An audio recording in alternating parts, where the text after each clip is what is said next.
Yeah, welcome back to you all. Next is continuation of functional genomics. Next is the RT-PCR.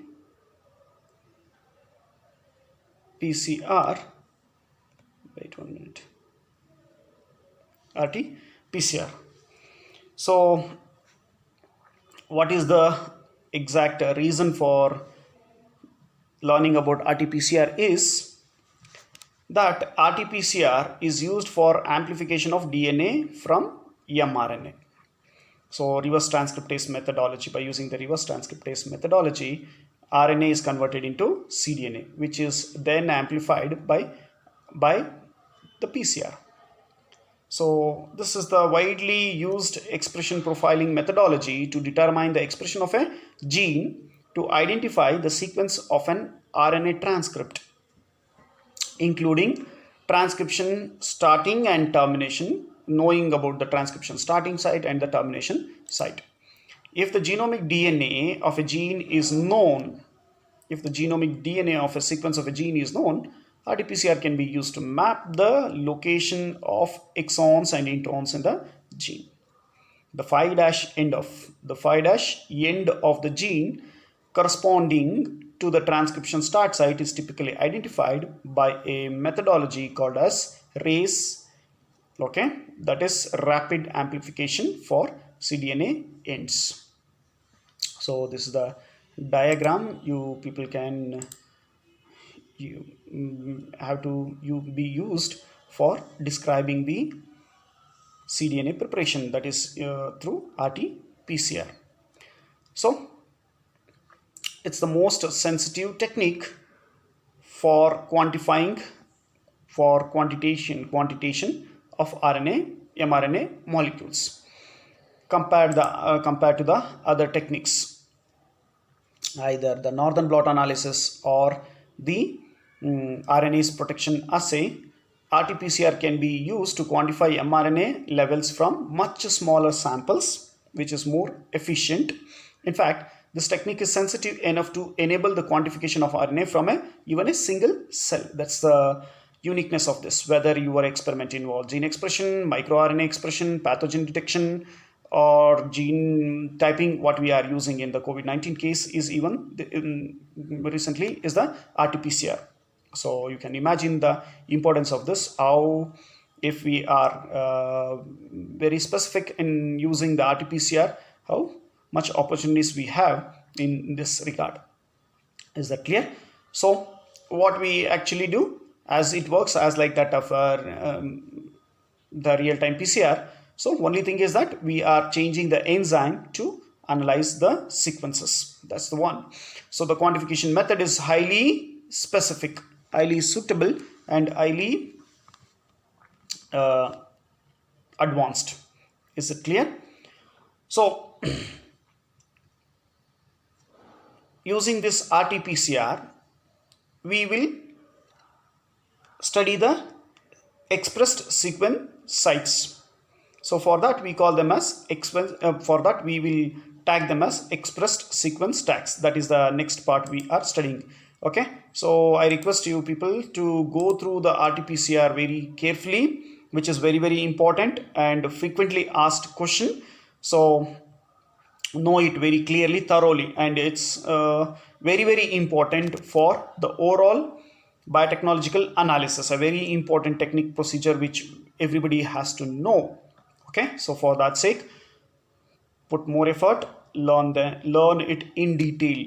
Okay, with the assay procedure. Just don't learn it with principle, just learn with the detailed assay procedure. Is it clear? So next is analysis of steady state of gene expression by expressed sequence tags, and build the cDNA library with this taggings. Is that clear? So that is what we have to do. So what is EST? EST is a short subsequence of cDNA, okay, which is used to identify a transcript, and which is very, very instrumental, very important in the discovery of a gene. Is that clear? So expressed sequence short tags are short sequences contained obtained by analysis of cDNA clones. Complementary DNA is prepared by converting an mRNA preparation in a double-stranded DNA. Because the mRNA in a cell is derived from protein coding genes, cDNA and ESTS obtained from them represents the genes that were being expressed, okay, in a cell, for which the mRNA will be prepared. So the ESTs are regarded as a rapid means to gain access to the sequences of important genes. So we have a tags so that we can go and locate the position of the genes easier than any other means.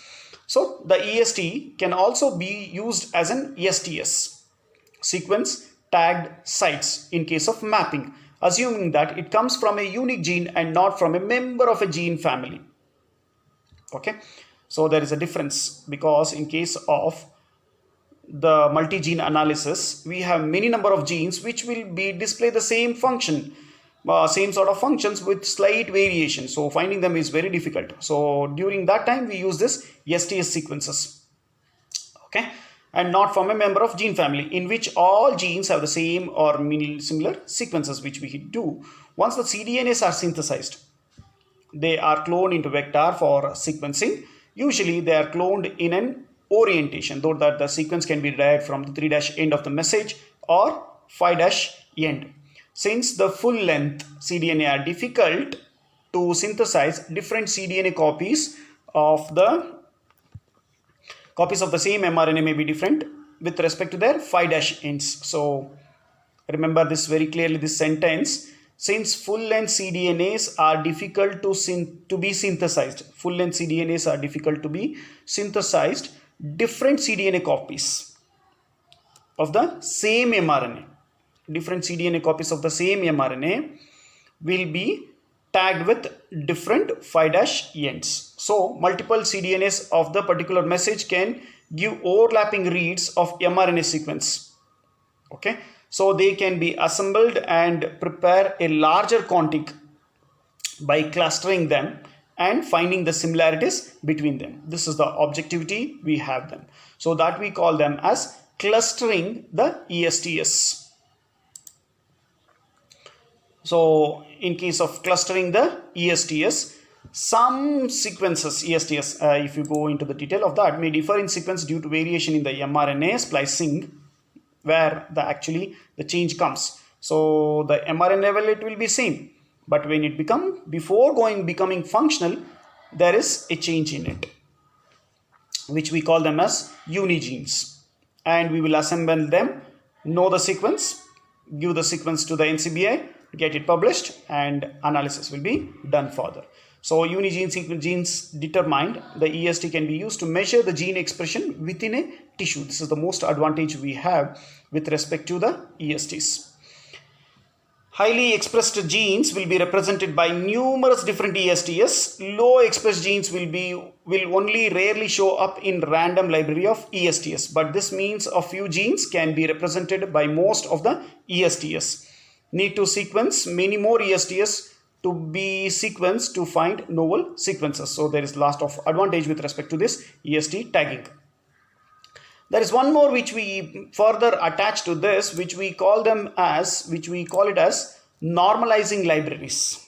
So what do you mean by normalizing libraries? So in this case, to reduce the representation of the most abundant sequences in a library, okay, because anyway, if we have more abundant, we can easily study them. But most importantly, we will be looking for the rarer sequences, rarer transcripts. So for that, we use this normalizing library method. So makes copies of one strand of, what this methodology do, makes copies of one strand of cDNA library and anneals it back to the opposite strand. Since annealing requires interaction of two molecules, it is concentration dependent. So most abundant messages of cDNA, which will be having the rarer cDNAs, which will be having more, will hybridize faster. Whereas the one which will be having very less will not hybridize, they will be left out. so they can be easily purified and screened.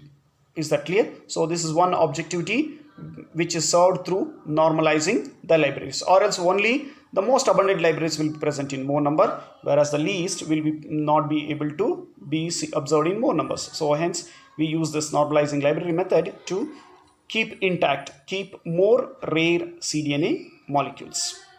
Is that clear? So of course later on we also use them to see the expression and quantify them and see the functions. Is that clear? So this is the advantage we have with respect to the ESTs.